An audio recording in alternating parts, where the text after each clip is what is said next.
Imagine you have just left your doctor's office, prescription in your hand. You walk into your local pharmacy only to hear, sorry, we don't have this medication in stock. Now you are driving from one store to another, calling pharmacists, wasting hours, sometimes days, just to get the medicine you need today. Frustrating, right? But what if I told you there are smarter ways to know which pharmacy has your med before even you step inside? In today's video, I will break down exactly how patients, pharmacists, and even healthcare professionals in US can save time, money, and stress when it comes to finding medications. Welcome back to my channel, RX Indian Pharmacist. I am licensed pharmacist here, your go-to guide to pharmacy knowledge. Friends, if you are first time watching this video, consider subscribing to my channel. Let's understand it from patient's point of view, how to check if a pharmacy has your medications or not. So let's start with basics. As a patient in United States, how do you even know if your local pharmacy or Walgreens, CVS or independent pharmacy has your medication or not?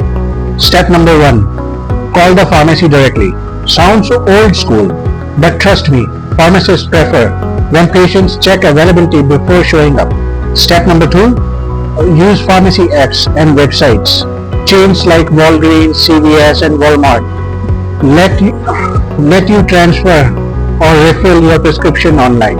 If your medication is out of stock, the app will usually notify you or suggest you the nearest store. Step 3. Leverage GoodRx or drug pricing apps.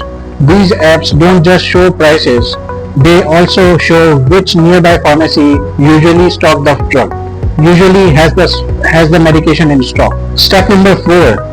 Ask about partial fills. Even if your pharmacy doesn't have the full quantity, you may be able to get a smaller supply right away to avoid treatment gaps. In pharmacists, this is where you step in with counseling. Patients don't always know about brand versus generic equivalents or therapeutic alternatives when a drug is back ordered. But here is the hidden truth that most patients don't see: why medications go out of stock in first place. In the United States, medication supply is controlled not just by manufacturers but also by PBMs, pharmacy benefit managers. These middle players decide which drugs are on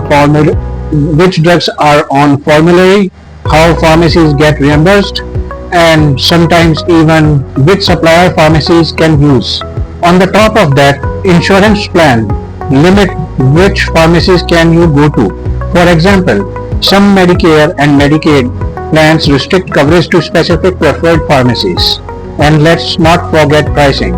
Sometimes a drug is technically in stock, but it costs 10x more if you go out of network. That's why patients feel stuck when their insurance says, sorry, you can't go to that pharmacy. So what are the big takeaways? Access isn't about availability, it's about insurance rules, PBMs, and contracts that shape what you as a patient or pharmacist can actually experience.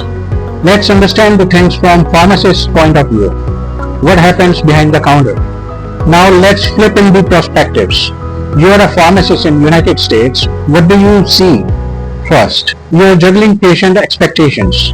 Patients walk in assuming every drug is medically available, but pharmacists are constantly dealing with drug shortages, wholesalers' back orders, and manufacturers' recalls.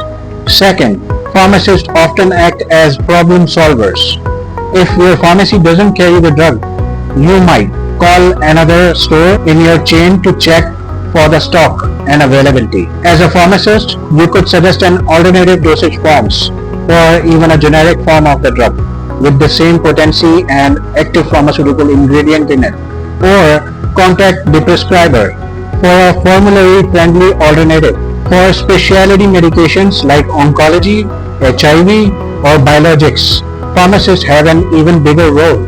These drugs often ship from specialty pharmacists, not locally ones, meaning the pharmacist has to explain timelines, insurance hurdles, and prior authorizations. This is where clinical knowledge meets real-world counseling. You are not just dispensing pills.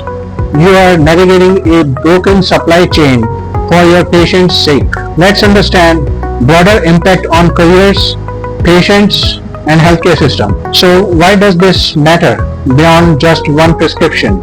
Because drug availability is tied to a bigger healthcare system. For patients, it affects trust. If you can't find your meds, you lose faith in your pharmacy that doesn't have any medications that I am looking for. Your insurance, even your healthcare providers. Your faith gets shaken up for your insurance and even for your healthcare providers. For pharmacists, it creates burnout. Instead of focusing on clinical care, you are spending hours solving supply chain puzzles. And for students or pharmacy students pursuing pharmacy education, future pharmacists, this is where your career opportunities lies. Understanding medication access insurance, PBMs, and specialty pharmacy will make you 10x more valuable in the job market. And for the US healthcare system, it's a reminder that patient's care isn't just a writing prescription. It's about making sure the prescription can be actually filled. So let's understand the actionable takeaways that we could take from. Alright, so let's wrap this up. Some key tips you can actually use today would be: number 1, for patients, always call ahead or use apps like GoodRx, Walgreens, CVS to check med availability. Ask about partial refills and alternatives. Don't go empty-handed from your pharmacy. Pharmacists, for you, proactively communicate with patients, explain shortages, and document alternatives. And specialty pharmacies influence medication access. This knowledge will set you apart in your career. At the end of the day, pharmacy isn't just about pills. It's about access, communication, and trust. So friends, if you like this video, consider giving it a thumbs up. Subscribe to my channel, RX Indian Pharmacist. See you next week in another video like this. Until then, bye for now.